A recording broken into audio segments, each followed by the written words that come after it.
Are you ready? Ooh, I know you see me standing here. Do I look good, my dear? Do I look good today? Ooh, I'm just another kind of girl, and you wanna see my world. So come and run away. Yeah, yeah. If you wanna play, come and play today. Let's just get away.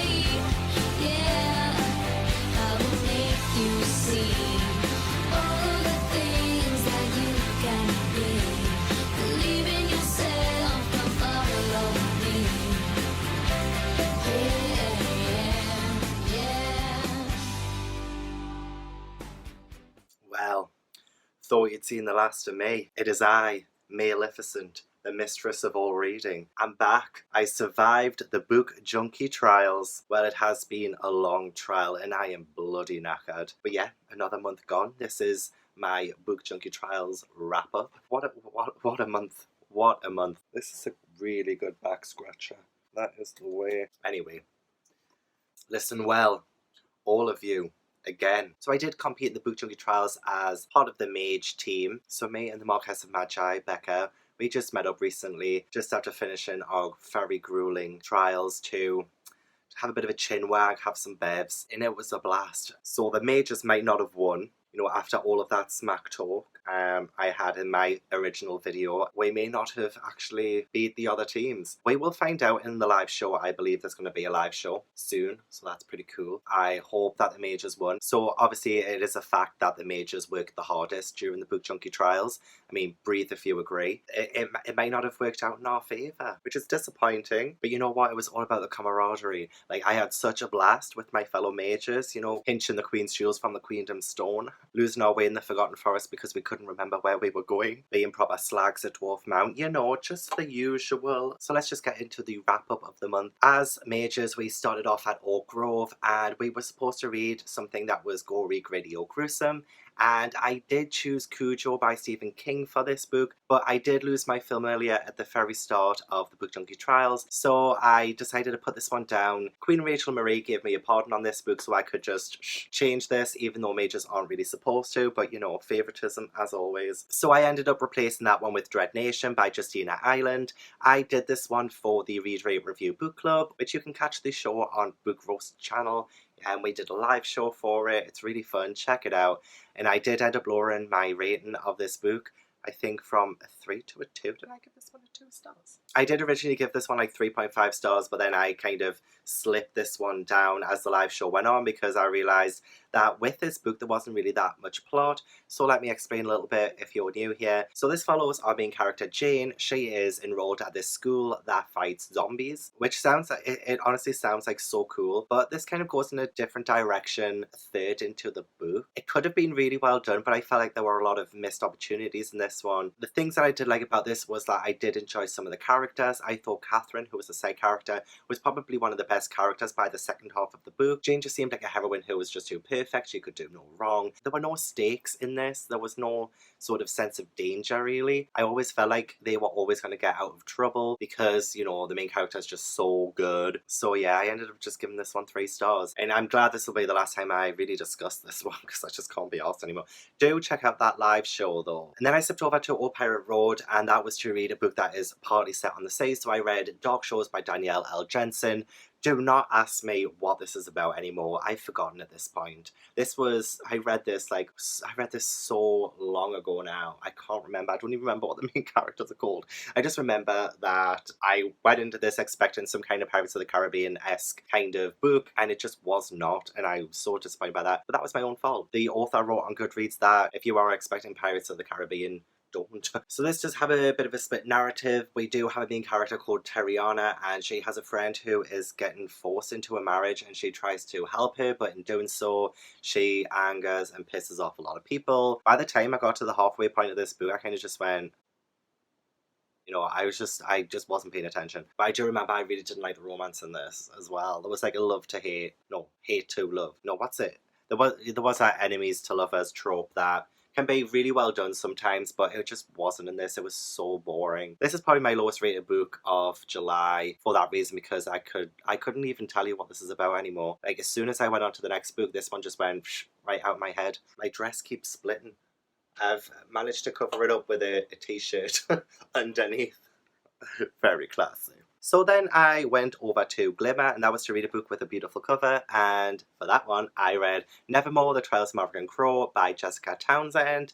This is a middle grade children's book, and I had been meaning to read this for such a long time, as you guys know. This one is about a young girl called Morrigan Crow. She lives in a place where she is known as a cursed child, so anything that goes wrong is blamed on her. And then on the eve of her 11th birthday, I think it was her 11th birthday, she is hunted down by the Hunt of Smoke and Shadow, I believe it's called, where she is supposed to die. But a very charismatic guy called Jupiter North whisks her away to Nevermore, where she has to compete in some trials to earn her place there. And I just genuinely love this book. It did fill a little bit of a Harry Potter shaped hole in my life. It was very reminiscent at the beginning, but then this book did carve its own path. I really enjoy the characters. There are some charismatic characters in this one. I love the trials aspect of it. It kept the plot going very quickly. It definitely reminded me of Goblet of Fire in that regard. There were some moments when I got so mad, especially with how Morrigan is treated. If you guys watch my vlog, you know exactly what part I'm so mad at. I cannot wait to read the next book. As soon as I finished this one, I was like,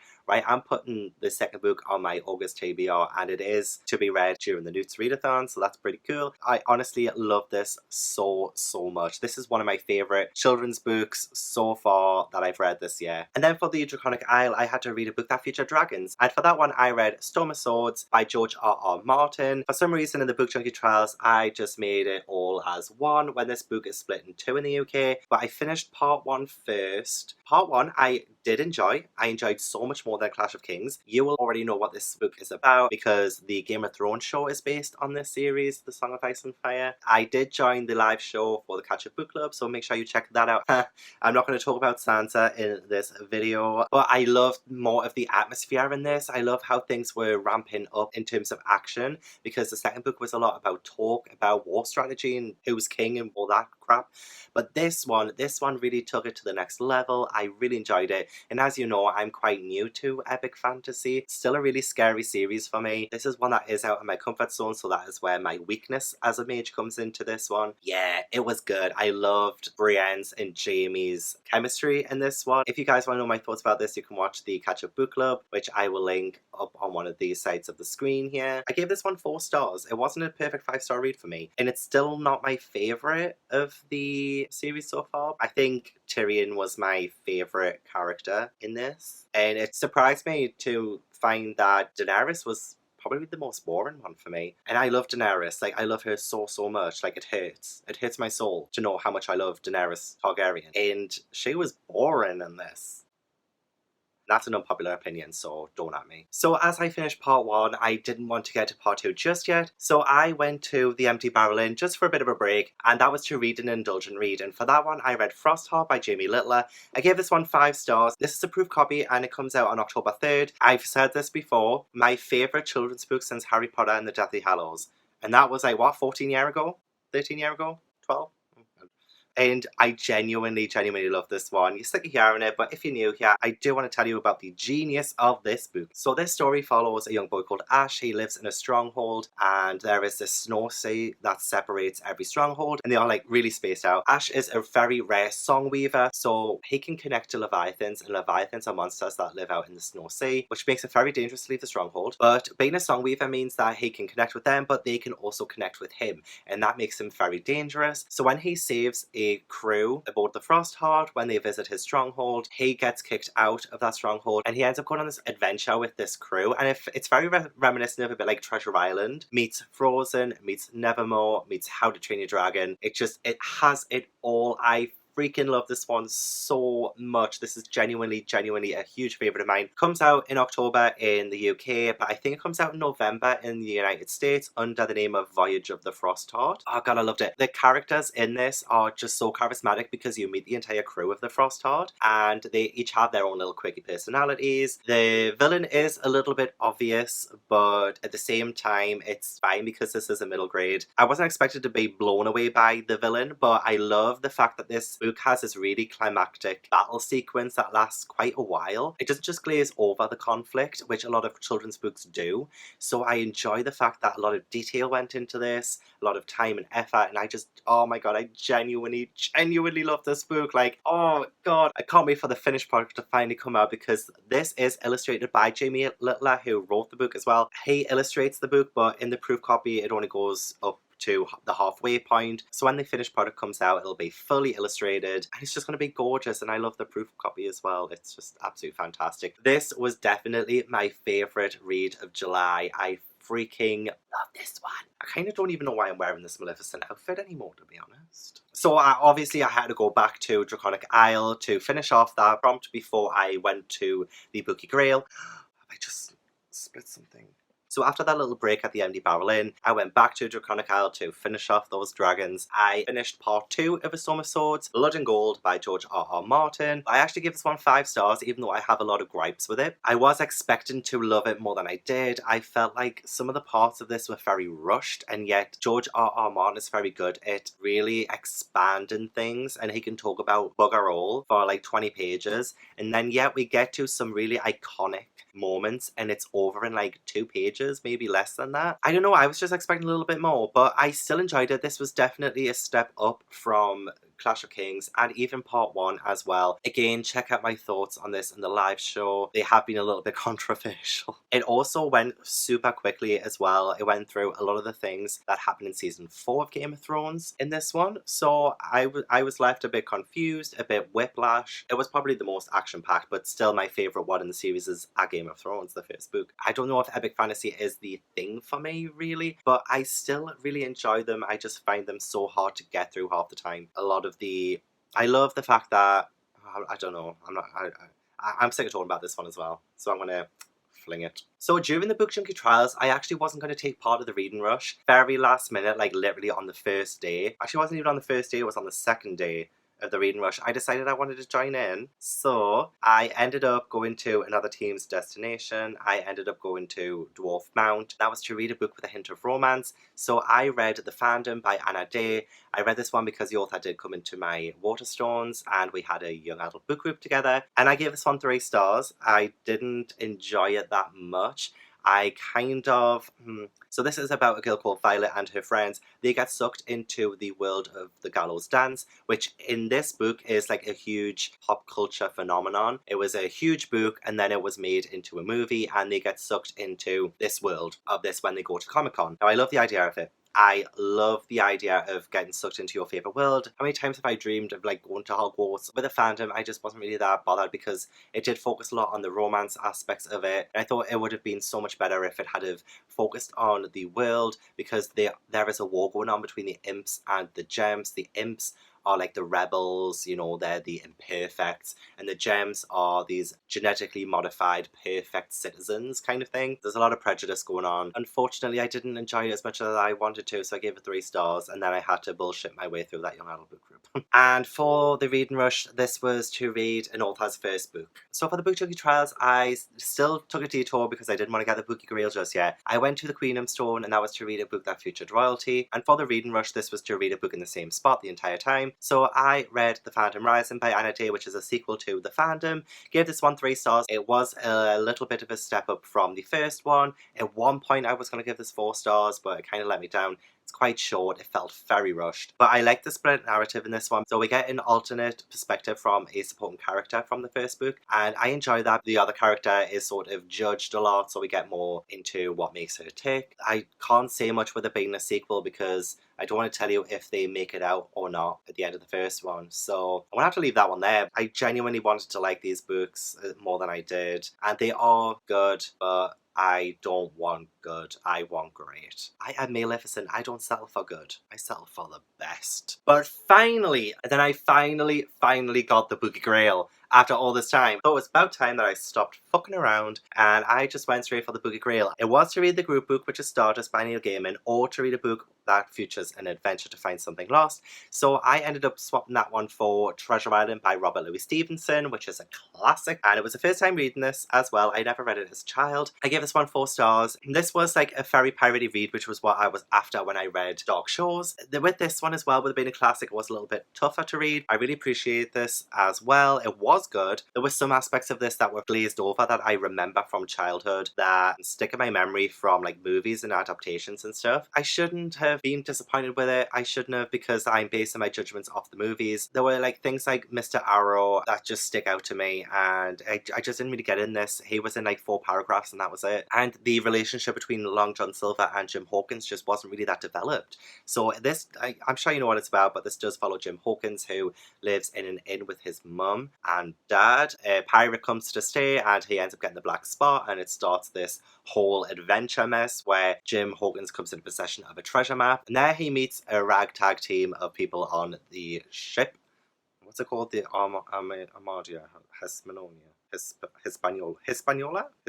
Yeah, Hispaniola. I was right, Hispaniola. But yeah, I was very glad to just get this out of the way. It's quite short. It's only about 200 pages long, so I managed to finish it quite quickly. And for the reading rush, read a book that's been adapted into a movie. And so I watched The Muppet Treasure Island for this one, which I actually really enjoy. But yeah, this was a 4-star read because I appreciate it for what it is. It is a classic. So that meant I got the Bookie Grail, and look at that trophy, y'all. Mage 2019. The Bookie Trials. Smashed it, mate. I'm not sounding very Maleficent right now. This is the new version. This is the new me. But yeah, got the Bookie Grail. So that was 50 points to my mage team. Yous are welcome. So there was still time during the reading rush, and there are still more to come in the Book Junkie Trials. So after the Bookie Grail, I went to... Where did I go? I went to the Crimson Peaks to help soothe them by rereading an old favourite, and so I read The Witches by Roald Dahl, and I love The Witches. I didn't realise it was like actually my favourite of the Roald Dahl books, but because it's been that long since I read them, so far out of my reread, I have enjoyed this more than Matilda. And for the reading rush, this filled in the prompt to read a book with a non-human main character, because the main character does get turned into a mouse, so that's how I managed to slip that one in. So I gave this one 5 stars. This one does follow a young boy who goes to a seaside hotel with his gran, and there they run into a convention of witches that is run by the Grand High Witch, and their mission in life is to exterminate all children off the face of the planet of the Earth. Why stop them? Let them do it. Let them have their way. It is the summer holidays. I'm getting stressed. Just get rid. If my niece is watching this right now, I love you. I love you very much. So yeah, I love the movie of this as well with Angelica Huston. I'm looking forward to the one with Anne Hathaway. This was again a very quick, easy read, which is perfect for the reading rush, as well as the final prompts of the Book Junkie Trials, because I just wanted to get those points, you know? Oh god, I've just scratched myself. It hurts though. So this was the only 5-star read that I actually read during the reading rush, which is a bit of a disappointment. Then I made my way over to the Great Library, and that was to read a book that's been on my TBR forever. So I read The Earth Sets Elevator, the 6th book in the series of Unfortunate Events series. I gave this one 4 stars. It is one of my favourite ones in the series so far. So I am nearly at the halfway point for my reread, but from this point on, I actually never read these. So this was brand new to me. For the reading rush, this was to read a book that I was meant to read last year, but to be fair, I've been meaning to read this one since like it came out in like 2001 or something. I don't know when it came out. And I enjoyed it more than the last few that I've read, mainly because it starts to divulge from the formula. So if you don't know, this follows 3 Baudelaire orphans, and they keep moving from place to place to get away from their Count Olaf, who is trying to get their fortune. So in this one, their guardians are Esme and Jerome Squalor, and I really enjoy Esme. I think she's so charismatic, so funny, and I love her in the TV show as well, which I also love. But yeah, I liked how it was a bit of a change up. It focused a lot on the VFD mystery and the Quagmire triplets as well, so it wasn't just all about the kids as being unfortunate, which is what the series is about, but I'm just kind of bored of that. I have heard that it does get better from here as well, so I'm looking forward to starting the next one so that I can see exactly where this series ends up going, and if the TV show stayed pretty loyal with this series. I don't know. I'm looking forward to finding out. This is the last book that I ended up reading for the reading rush. I did try to go for all 7, but it just didn't happen. So I managed 5. So getting back to just the Book Junkie Trials now, for the final few days, I managed to fly myself over to the Hallow Isle, and that was to read an atmospheric book. So I read The Letter of the Witch in the Ring by John Bellairs. This is the 3rd book in the Lois Barneveld series, aka the House with a Clock on its Wall series. This is quite an old-ish children's book series from pretty much the 70s to the 90s, early 2000s. But at this point, I believe this was still the 70s when this was written, and you can tell it's quite a product of its time. I gave this one 3 stars. It was good. This doesn't actually follow the main character Lois. Lois is only in the start and the end. This follows his best friend Rosarita and his neighbour Mrs. Zimmerman, who is the witch next door. Mrs.